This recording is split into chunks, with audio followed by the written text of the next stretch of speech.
배우자의 외도를 경험할 때 떨리는 심정과 공포, 경험해 본 사람들이 그 심정을 알 거예요.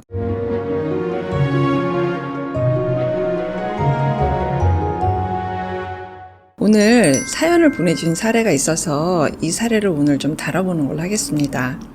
40대 후반 부부입니다. 남편이 외도를 한 걸 알게 되었습니다. 회사에 있는 여자 직원이고 유부녀라고 하더라고요. 제가 알게 되어서 남편과 직원은 그만 만난다고 했고, 그렇지만 저는 아직 확신이 없습니다. 지금도 회사를 같이 다니고 있는 중이고, 회사를 그만두거나 할 생각은 남편도 그 여자도 없습니다. 남편은 자기도 괴롭다며 노력하자고 하는데 저는 정말 모르겠습니다. 그동안 남편이 바쁠까봐 연락하는 것도 조심했고, 남편 정신없는데 방해할까봐 아이들 돌보는 것도 제가 다 해왔습니다. 성관계도 하긴 하지만 제 마음속은 지옥입니다. 노력하는 게 맞는 건가 싶습니다. 어떻게 해야 될지 모르겠습니다.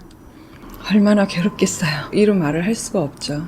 배우자의 외도를 경험할 때 떨리는 심정과 하늘이 무너지는 공포, 정말 경험해 본 사람들이 그 심정을 알 거예요. 그만큼 간단하고 쉬운 일들이 아니죠. 사례를 주신 분 같은 경우에는 그래도 부부가 노력해 보자고 이야기를 했잖아요. 노력이라는 그 자체가 굉장히 좋은 말이잖아요. 애쓰고 되어지게끔 에너지를 쓴다는 그런 의미인데, 이게 상담 심리에서는 좋은 단어는 아닌 것 같아요. 내 마음에 분명하게 이것이 들어온 내용은 아닌데 일단 해볼게, 하지 뭐, 이렇게 된 거여서 충분히 스스로 느껴져서 하는 행동을 배우자는 원할 텐데, 그것보다는 저 마음이 무슨 마음으로 저 사람이 저 행동을 노력이라고 하는 건지 어쩌는 건지를 잘 모르겠어요. 일찍 들어오고 애들하고도 막 어울리고 놀고 나쁘지는 않아요. 그런데 내 마음에 확 닿는 느낌은 들진 않는 거예요. 이런 경우에 남편들이 보편적으로 하는 이야기들이 미안해, 잘못했어, 다신 안 그럴게, 이 말 뜻을 잘 들여다보면 이게 덮자라는 의미가 참 많아요. 배우자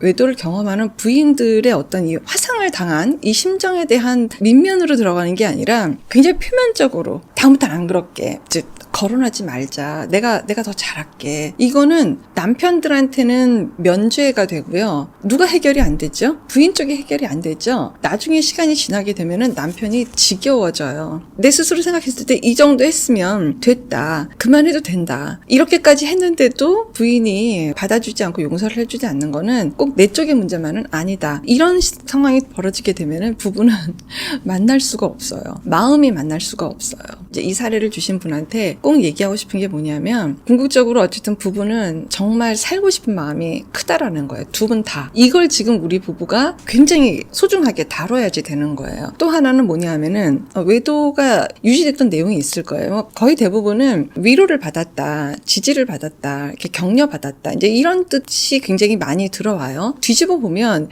이 부부 사이에 위로와 격려와 다독다독하는 것들이 굉장히 메마르고 없었는가 보구나. 사실 처음부터 이렇게 해서 결혼하진 않았을 거 아니에요. 굉장히 알콩달콩한 것들이 많아서 결혼을 했을 텐데, 언제 어디서부터 이게 지금 잘못되었는지를 잘 보고, 이것이 왜 부인한테서 되어지지 않고 외부 조달이 될 수밖에 없었던 그 상황이 뭔지, 이런 것들을 잘 봐야지 돼요. 정말 깊이 있는 안으로 우리 부부 내용으로 들어가야 이 문제를 풀 수가 있고, 그렇게 해야 부부가 만날 수가 있고, 그래야 부인이 불안하지를 않아요. 부인들이 제일 불안한 거 뭐냐면, 지금도 괴롭지만 앞으로도 다시 또 외도가 나중에 또 오더라도 나는 아무것도 할 수 없는 무기력한 존재라고 생각을 하는 게 사실 굉장히 괴롭고 많이 불안하거든요. 이걸 덮고 그냥 성관계하고 애들 또 키우고 뭐 이러는 걸로 지나가는 거는 계속해서 여전히 부인 마음에 불안의 불씨가 남아있고, 사실 아무리 면죄를 받았다고 생각을 하지만 남편들 입장에서도 많이 불편하죠. 아내가 나를 괜찮은 사람으로 볼까,